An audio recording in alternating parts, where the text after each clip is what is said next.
Hey, all my Virgo friends. Welcome back to my YouTube channel. My name is Teri Hunter. I'm an intuitive astrologer, and I'm here today to talk about Saturn's entry into Pisces and Pluto's dipping its toe into Aquarius this year, 2023. For the purposes of these videos, these are based on whole sign Western astrology. So I'm talking about Virgo rising. This is also applicable for Virgo moon and Virgo sun. If you don't know your rising sign, all you need is your exact time of birth and your location, and you can go to any one of the free birth calculators on the internet to determine what your rising sign is. If for some reason you think you're a Virgo rising and you're not, and you've got a Virgo sun or a Virgo moon, this video will still be very applicable for you. But in order to know the house structure that I'm talking about, you definitely want to get your rising sign. And these are based on Pacific time zones, so please adjust for your location on the planet. The first thing I want to talk about is Saturn entering Pisces, which is your seventh house. Saturn by nature rules history, tradition, rules, regulations, duty, obligation, authority. Saturn wants to see what is sustainable. It doesn't like potential. It doesn't like fantasy or illusion. It likes what it can see and it can build on in the 3D world. It represents teeth and bones and old age and stone. It represents the father. It represents leadership as well as your public status. Saturn entering your seventh house of Pisces is about cooperation. It's about partnerships. It's about balance, harmony, and a sense of inner peace with your intermingling and commingling with others. When we talk about this, Saturn is actually going to enter Pisces on March 7th. It will retrograde. It's going to go 0 to 7 degrees. When it hits 7 degrees, it's going to retrograde June 17th back towards the 0 degree. It will go all the way back to 0 before it moves forward on November 4th. And then it will stay in Pisces until February 2026. At the same time, Pluto will tip its toe into Aquarius. This will happen on March 23rd. So this is a very short period of time for these slower moving planets. So there's a synergy here. Pluto will retrograde on May 1st, again at the 0 degrees, staying at 0 degrees. It will go back into Capricorn on June 11th. We'll revisit those last degrees of Capricorn before it goes direct October 11th. And it will finally re-enter Aquarius on January 21st, 2024, and stay there until 2044. Saturn will traverse 0 to 7 degrees Pisces this year. This year, 2023, is a 7-year. The 7 represents the Libra energy, and all of Saturn's energy is in your 7th house. So for me, the 7 and the theme of the 7, and in addition to this theory or these themes, we also have had a series of full moons at the 16th degree, which reduces down to a 7. So we are seeing a real Libran sort of intellectual approach at assessing things to look and see whether they are fair, balanced, and supporting peace and harmony that we want to feel as we move forward in our lives. Now, Virgo by nature is a processor. You know, it looks at a task, it assesses it, and then it goes by the most logical process in order to facilitate that. Virgo also represents our health. It represents our employment and our employers. It represents our pets. It represents also our mental health. So Saturn moving into Pisces in your 7th house is asking you to be realistic and to be building in the material, partnerships and dynamics within your partnerships. That includes your professional partnerships, whether that be with clients or with vendors or with your following, your subscribers, to create balance here in a sustainable way. Pisces is very creative. It's very fanciful. It likes to imagine the best case scenarios. Saturn's going to be like, well, it's great to imagine things, but where are we starting from? What's happening in the 3D world as a platform for moving forward? I also believe that Saturn, I don't think this has been, I haven't heard people talk about this in a common way, but I feel like Saturn in its evolved energy is really, when it talks about realism and being realistic, it's asking the human, what do you believe about your endeavor? Do you believe in its viability? Are you hoping it's viable? Are you looking at the potential of its viability? Or do you believe at the depths of your heart that you've removed all the illusions, that you are seeing things clearly and then willing to move forward? Because I know, as a person who has studied the divine laws of the universe, that everything we manifest starts with our belief system. And from our beliefs, the beliefs dictate our thoughts dictate our actions start to manifest in the material world. So this is where Virgo rising really gets to use Saturn, and in a way that helps to create things that seem magical and fanciful, and yet in the 3D world, in a realistic way that others might perceive is not realistic, because they're still basing things on old traditional structures that are no longer really viable for moving forward in this technological age. We saw in 2020, for the first time, people being asked to work from home. Traditional structures that had poo-pooed the idea of working from home have now adjusted to this new paradigm. This is what I think is going on for Virgo. And I think it's important to look at all the relationships within your 7th house. Do they support your peace of mind? Do they support balance for you? Do you feel as if the endeavors that you want to create in this house of partnership are truly viable because of what you're experiencing or what you're hoping to experience? If you're a Virgo and you're dating somebody who, let's just say, because Pisces rules spirits and it rules spirits.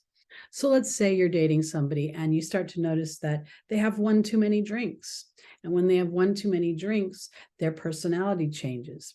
And if you are sitting in an energy that's saying, well, that's okay, that only happens every once in a while, and yet the pattern of that is starting to become more and more prevalent, this is where Saturn is going to come in and throw a wet blanket on that situation and say, you know, you've got to relook at these percentages and start to base your assessment of building your future with these partners in this place in a way that really assesses, is this dynamic supporting the majority of what I want to experience? So they are, 10% of the time they may overindulge, but 90% of the time that's not true. If it is the reverse, Saturn is going to make life difficult, because Saturn is going to continue to bring that up and ask you to address it in a very clear and focused way.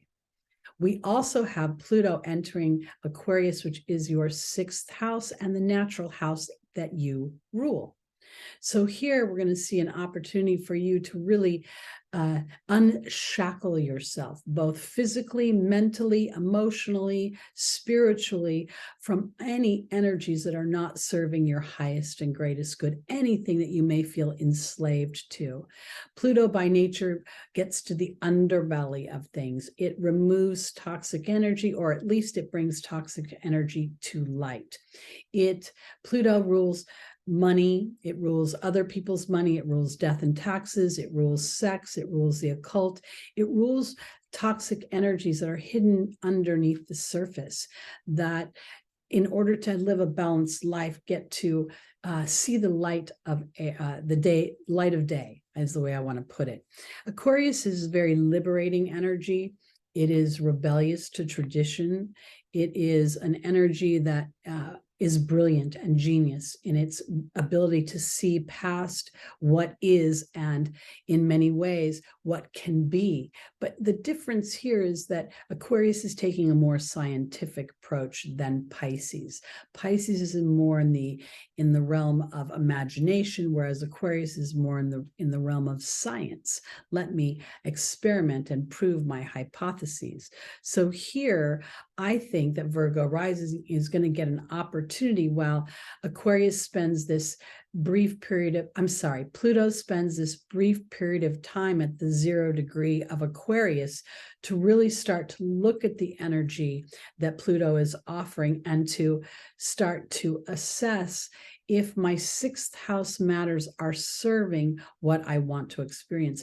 I find it very interesting that with all the signs, there's a cooperation of 2 adjacent houses in which these transits are taking place.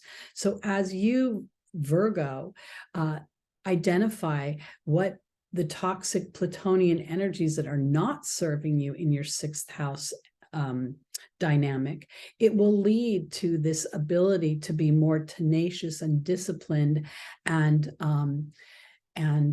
committed to what Saturn has to offer in your 7th house of Pisces. This is very much resonating to me, not in the way of intimate partners, but rather because of Pluto's entry into Aquarius in your 6th house, it could liberate you from stress. It could liberate you from any disempowering physical health issues you've been having because you're going a new direction. You could potentially be looking at alternative ways of healing. You could be looking into meditation, energy work, herbal work, which would be very Virgonian, to use plants and things that come from the earth to heal yourself. So this is a very, very powerful dynamic. And again, this is going to be an energy that we've experienced with Saturn, it's going to be at least 2 years. And with Pluto, it's going to be a 20-year transit. Now, the other interesting thing is the idea of the 0 degree. The 0 degree is a degree that is like a baby being born from the womb, where it was all warm and contained in the womb. As we come out of the womb, there's this burst of energy, and it's a bit shocking. I'd imagine it's quite cold. I don't really remember from my own birth. So from March 7th to the 15th, Saturn will be at the 0 degrees of Pisces in your 7th house. So here we go. We're running into this theme. Saturn is going to go 0 to 7 degrees in your 7th house, and it's going to retrograde all the way back to the 0 degree. So you're going to get a real opportunity to look at that dynamic. I also want to mention that we will have by the spring, I believe it'll be with the Libra full moon and Aries season, we will have had a series of 7 full moons at the 16th degree. 16 reduces down to a 7. That again is this theme of where am I? Am I purporting diplomacy? Am I purporting fairness? Am I giving too much? Am I working harder than I'm being compensated for? Or am I working harder than I am enjoying? Because on the 23rd, when Pluto moves into Aquarius in your 6th house, this first few weeks of March are going to feel very different. Saturn has been in its domicile for the last 4.5 to 5 years, traversing both Capricorn and Aquarius. So as it moves into Pisces, initially it's going to feel like this unemotional character has moved into the land of emotion and the land of empathy. But at the same time, Saturn and Pisces have a cooperation. They both rule historic things. Pisces rules ancestors and past lives and the influences that we bring into this experience. It also rules the 12th house, where we leave the physical experience and go back into the collective. Saturn rules tradition and it rules history. So here, I really think that Saturn is being our friend as it asks us to remove any potentials that have not realized themselves, any potentials that are flimsy, looking at what is sustainable. Are my relationships disciplined and committed? And Is it an even exchange? Because Virgo may be disciplined in the relationship, but is the exchange coming back that way, both with your employers or as an employer, your employees? All intermingling relationships are being up for review here. I believe it's interesting that, the fifth house is romance, and it's fun, and it's enjoyment, and it's sort of this, this infusion of this energy. When we get into the sixth house, we start to really see what we're bringing into the relationship that is more earthbound. We're bringing our health, whether it's good or bad, and we're bringing our attitude towards our employment, and our employment is how we make our money. So these elements are defining as they take us into the seventh house, because oftentimes the sixth house can reveal where we don't want to continue on in the relationship, where there's a disconnect. So I want to offer that as well to my Virgos, because if you are operating out of duty, and Virgo, other than Capricorn, tends to do that. So this is an opportunity to discern whether your relationships are serving you or they're not serving you. So we have on April 19th, we're going to have a solar eclipse. I've seen this depicted as 0 degrees Aries. It's really 29 degrees Aries, 50 minutes. So I believe that this is on the cusp of Taurus. So this is the cusp of your 8th and 9th house. So there's going to be an opportunity for this eclipse to usher in energies where you will be able to clearly see that as you purport your version, Aries, independent, the individual pioneering out in its own way. And this is in your 8th house of transformation, taking you into the 9th house of Taurus, which is offering you a renovation of your beliefs and what you believe about yourself and your viability. The 9th house rules the big questions like, who am I? What am I? What is the purpose of me even being on this planet? It also represents foreign ideas, foreign cultures, foreign people, foreign philosophies. So here, as we go into this transformational Aries 8th house eclipse, we get an opportunity to see that our individuality matters and my individual happiness matters. And as I connect to that, I'm really enjoying this idea of taking in on these new beliefs. Taurus also rules my voice. It rules my ability to make money with my skills. So there may be an opportunity for you to start to think about passive income, or even launching your own thing that creates a sense of independence for you that you hadn't felt before. And eclipses are always bringing in fated events, and they have a 6-month influence. On May 1st, Pluto goes retrograde at 0 degrees in your 6th house, and it will be squaring the nodes. This is kind of an ongoing theme for this period of time, because as Pluto moves so slowly and it moves into Aquarius and then back into Capricorn, it will continue to square the nodes, both in the Taurus-Scorpio axis, and then as the nodes move into the Libra-Aries axis in the, I think it's summer this year. But I'm going to do a separate video on that. So what the square is for me is this sort of friction point where there's an old version of how I think and how I feel and my habitual reactions and behaviors and perceptions of things. And then there's this evolved version that some people call my spiritual work, the things I've been doing to be a conscious co-creator, be accountable for my portion of my creation. There's this tense moment between wanting to fall back on this old pattern, hey, I didn't do it, it's not my fault. And then realizing that everything that happens to me has a pearl, whether it feels warm and fuzzy or not. And my job in some ways is to seek out that pearl, because we're going to see this square kind of having influence. I don't even want to give it a time frame, because it's a very long influence. It's probably throughout this whole 2023, as Pluto transits slowly and the nodes are moving. We will see on the 5th of May, Cinco de Mayo, we will have a lunar eclipse at 14 degrees Scorpio in your 3rd house. This is very much triggering the eclipses from 2022 that were on the Scorpio-Taurus axis. The sun will be in the 9th house of Taurus at 14 degrees with an exact conjunction to Uranus. I would very much think that this is an opportunity for Virgo rising to have a huge awakening and epiphany about things that pertain to your ability to create in the world.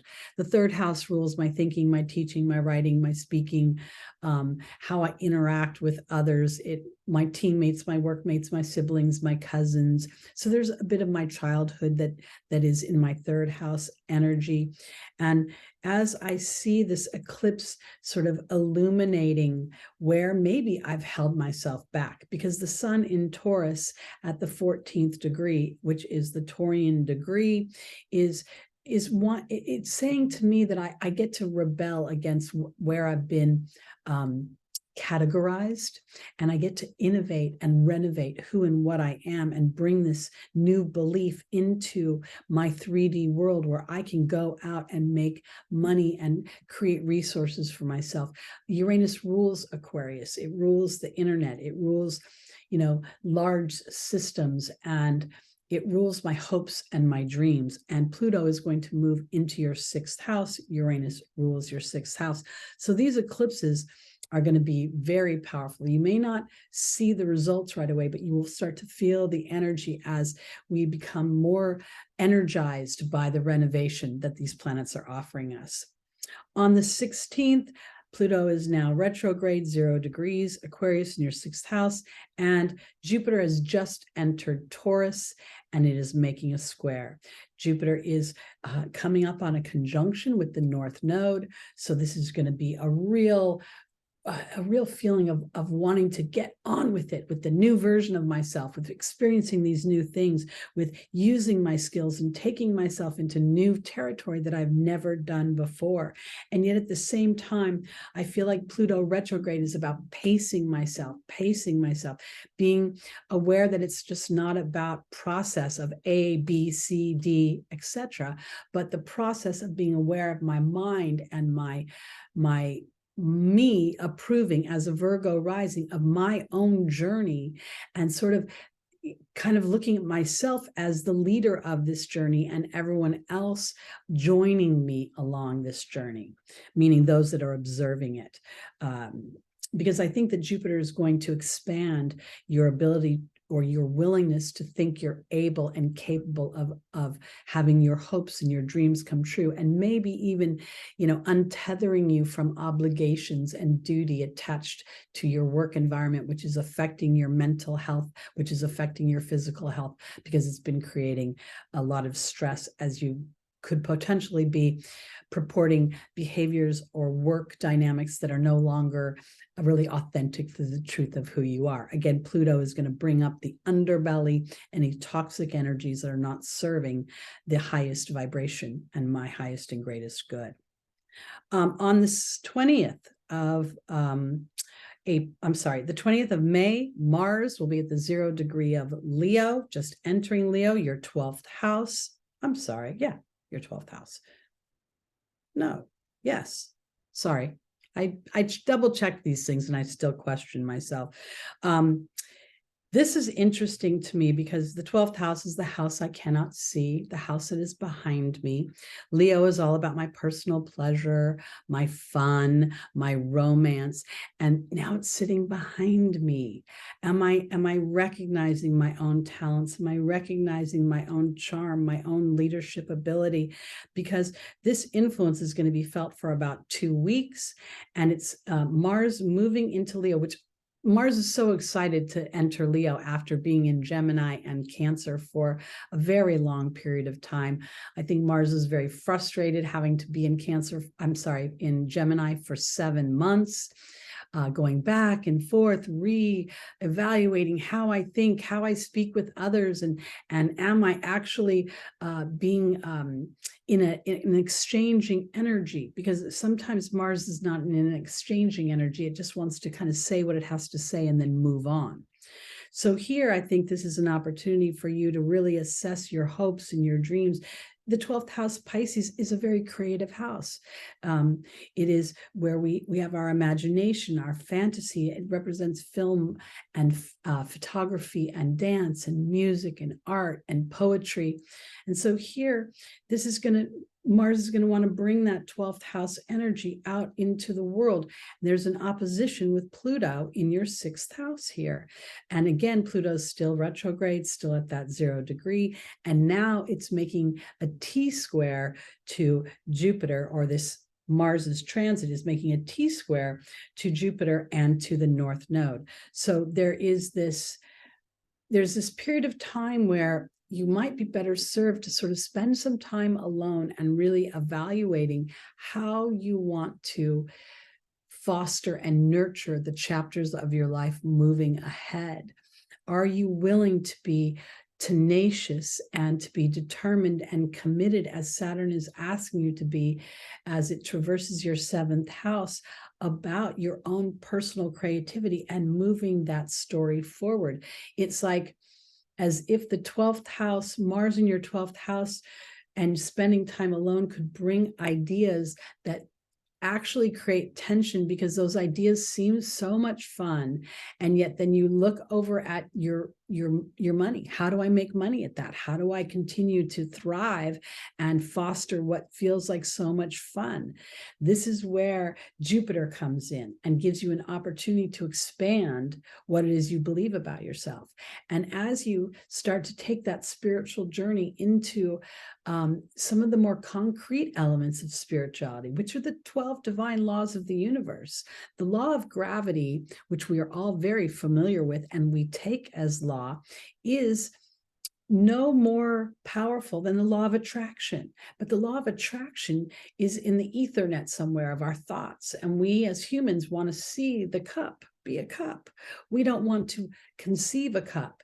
And so as we start to realize that the very conception and the belief of that conception, which Leo also rules the conception of children and romance, as we believe that and as we see that strong belief, then we start to bring in those dynamics because we attract them to us. And this can really, as we grab onto these ideas, this is where we can really, having Taurus as your 9th house, you can really have a stable, fixed belief in yourself that you haven't had before, and implement things and experiences that are so exciting that as people perceive you and experience you and have seen you work so hard for other people, now you're starting to put that energy on yourself and you're starting to flourish. And people are like, how are you doing that? And you're starting to be able to say, well, at first I started to think, like, notice what I was thinking.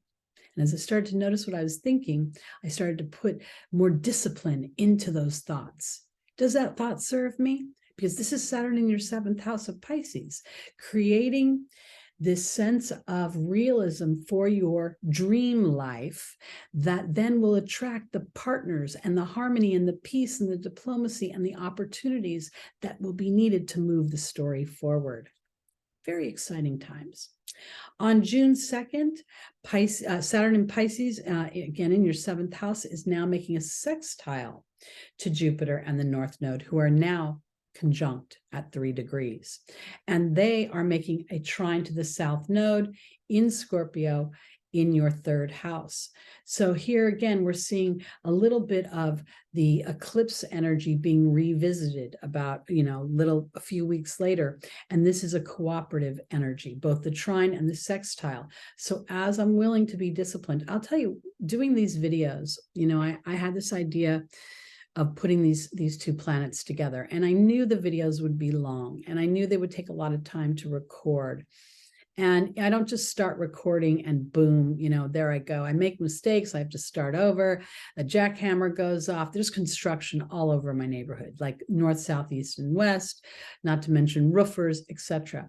All I could hear was Saturn saying, are you going to let it stop you? Are you going to let it stop you? Or are you going to be tenacious and move forward?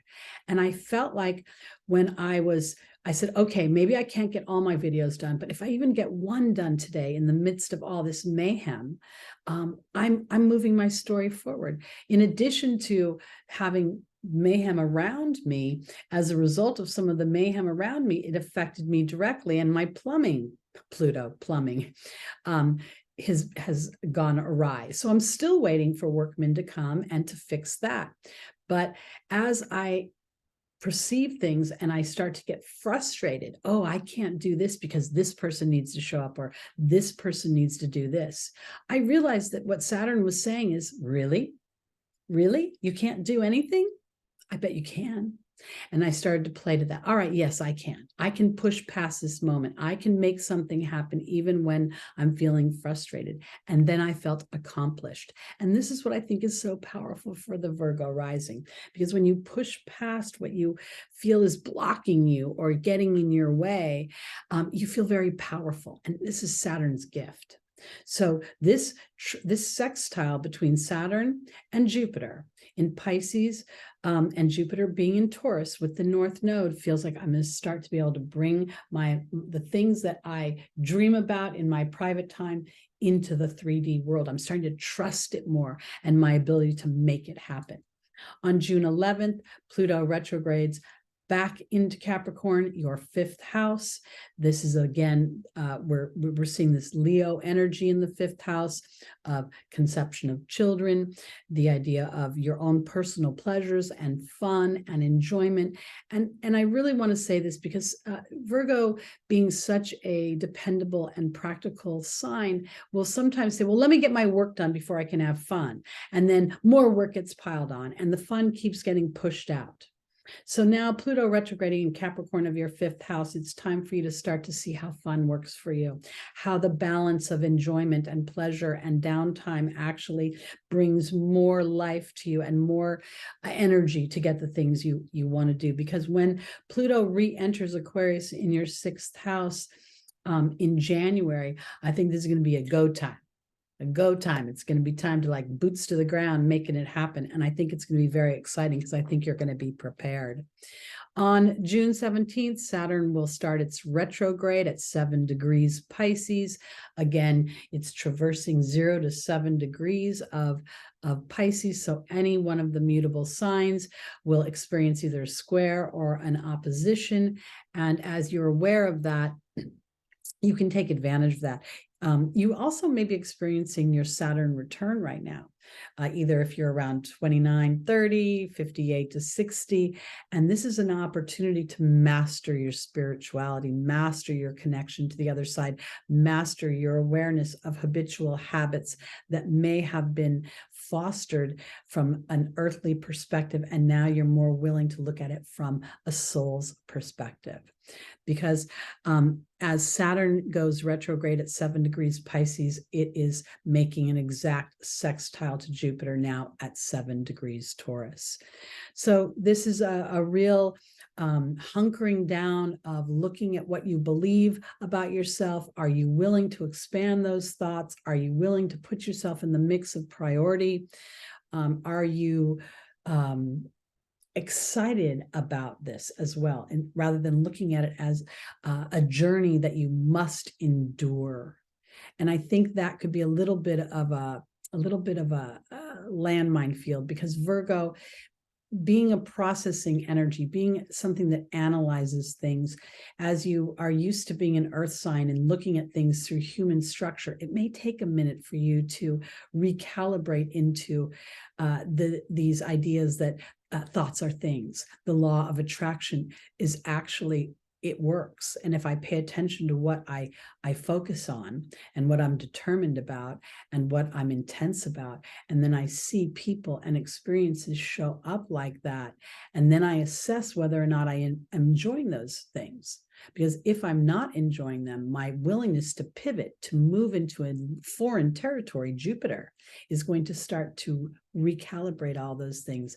And this may be where your journey becomes easier than it appears to be, or appears from the outside should be, is the way I want to put it. Overall, these influences are, I think in 2023, this is going to feel really palatable. And in some ways, I want to say heavy, because this initial energy is so different. Pluto even moving from Capricorn to Aquarius, from regime and authority and you know, sort of the man telling you what to do, into this feeling of wanting to break tradition and to liberate myself from that which does not foster my hopes and dreams. It's going to be a little jarring, but as we settle into that energy, meaning we get used to the new dynamic and we start to really kind of take in, I really want to focus kind of on Saturn right now, because Saturn, as representing the father, wants to be evolved into a father that loves you, but will not necessarily give in to all your emotional whims. And I say that because when a parent is parenting a child can have emotions that don't really serve it. You know, like when they're too tired and they start to cry and they still want to stay up, the parent knows that if the child goes to bed and sleeps, it will not only feel better when it gets up, it'll be an easier experience to have with the child. So this is where Saturn's evolving to. So as you allow for this evolution, then you can kind of take some of this pressure off of yourself, and anywhere you feel enslaved to now becomes an opportunity for you to release those shackles and to live a more fulfilled experience, because it's on your terms with what you want. That's the way I want to put it. All right, that's it for my Virgo rising. My name is Teri Hunter. If you'd like to book a reading with me, my information is below. You can reach out to me. I invite you to join me every Sunday morning at 11 a.m. Pacific time. I do a live stream where we get the angels' advice for traversing the week ahead's transits. I hope you can join me there. And then please hit the like, the subscribe, the notification bell. There'll be lots of new content coming out. I've got tons of ideas. I just can't get them all recorded fast enough. And that's it for me. So thank you so much for joining me. May this be a prosperous and peaceful time for you, Virgo. Peace out.